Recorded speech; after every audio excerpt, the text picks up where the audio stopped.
नमस्कार, मैं निकिता रस्तोगी स्वागत करती हूँ आपका डीएनपी इंडिया में। हम नजर डालेंगे आज की बड़ी खबरों पर। तो चलिए शुरुआत करते हैं बुलेटिन की, जिसमें दिखाएंगे कि ओवैसी ने यूसीसी पर फिर उठाए सवाल, तो बीजेपी के फायरब्रांड नेता गिरिराज सिंह ने क्या दी नसीहत, फिर कैसे भव्य और दिव्य महाकुंभ में हुए बालराम के दर्शन, फिर बताएंगे कि बॉलीवुड की किस अभिनेत्री ने लिया संन्यास और बन गई किन्नर अखाड़े की महामंडलेश्वर, फिर बात होगी दिल्ली चुनाव की, अतिशी ने लगाए आरोप तो कैसे बड़ी बीजेपी नेता की मुश्किलें, फिर सुनाएंगे कि पीएम मोदी के बिहार दौरे पर क्या बोले शिवराज सिंह चौहान।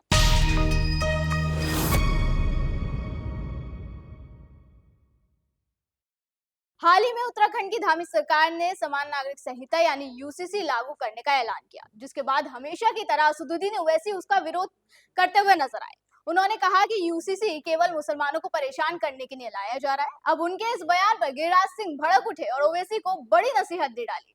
उन्होंने कहा कि बैरिस्टर होके भी ओवैसी कानून की धज्जियां उड़ाते हैं। सुनिए उन्होंने क्या कहा। कुछ बोलते हैं, मुस्लिम से बाहर निकल नहीं पाते और वो मुस्लिम तुष्टीकरण के अपने को प्रतीक मानते हैं, अपने को जिन्ना के डीएनए को अपने साथ रखते हैं।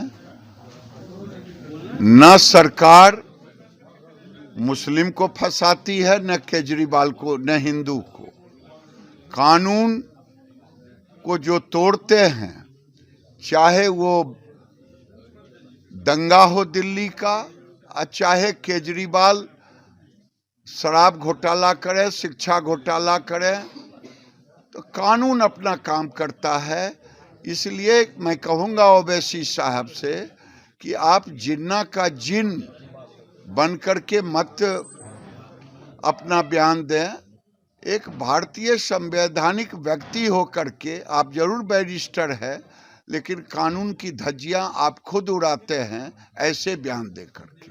यूसीसी को लेकर हमेशा से सियासत हाई रही है। बीजेपी की अगुवाई वाली केंद्र सरकार भी इसे लेकर अपने इरादे जाहिर कर चुकी है। पीएम मोदी का कहना है कि हमारे देश में अलग अलग लोगों के लिए अलग अलग कानून कैसे हो सकते हैं, तो वही कई मुस्लिम संगठन इसका विरोध कर रहे हैं।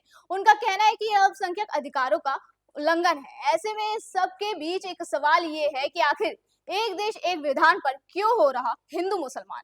प्रयागराज में आयोजित अद्भुत अलौकिक महाकुंभ में हर दिन लाखों की भीड़ आ रही। कैसे त्रिवेणी संगम में डुबकी लगाने के लिए भक्तों का जन सैलाब उमड़ रहा है, वो सभी देख रहे हैं।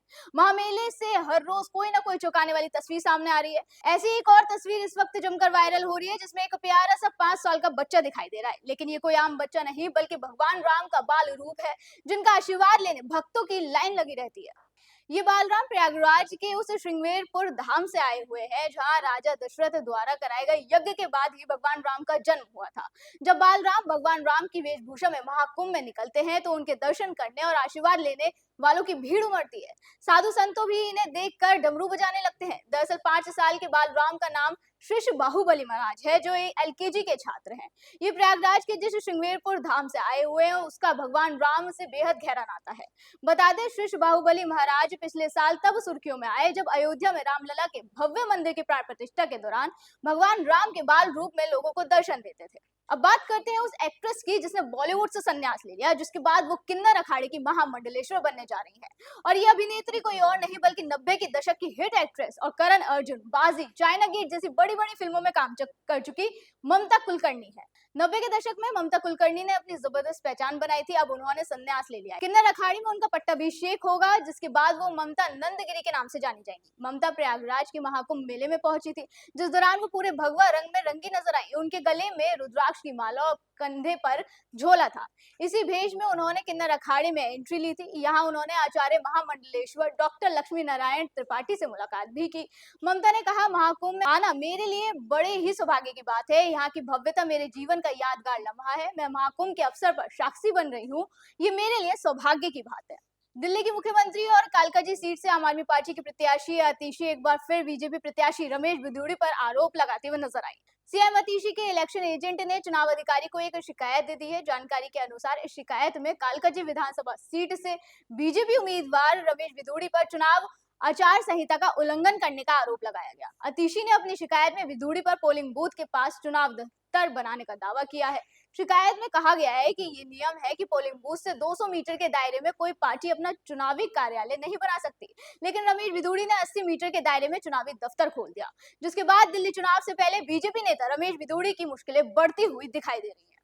पीएम मोदी किसानों को सौगात देने के लिए बिहार का दौरा करेंगे। 24 फरवरी को वो बिहार पहुंचकर किसानों के सम्मान में किसान सम्मान निधि का वितरण करेंगे, जिसको लेकर केंद्रीय मंत्री शिवराज सिंह चौहान ने विस्तार से जानकारी दी। सुनिए उन्होंने क्या कुछ कहा। कृषि के क्षेत्र में अच्छे काम के लिए मैं मुख्यमंत्री जी को और कृषि मंत्री जी को बहुत बहुत बधाई देता हूँ।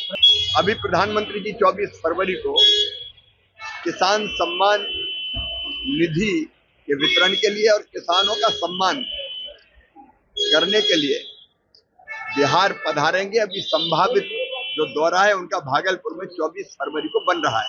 आज मैं चुनाव के लिए नहीं आया, मैं केवल किसानों और कृषि के लिए आया हूँ। लेकिन जहां तक चुनाव का सवाल है, अब चुनाव विकास पे होते हैं, सुशासन पे होते हैं। बिहार में तो चुनाव दूर है, हम लोग काम में लगे हैं। लेकिन दिल्ली में भारतीय जनता पार्टी भारी बहुमत से चुनाव जीत कर आ रही है। केजरीवाल की विदाई तय है।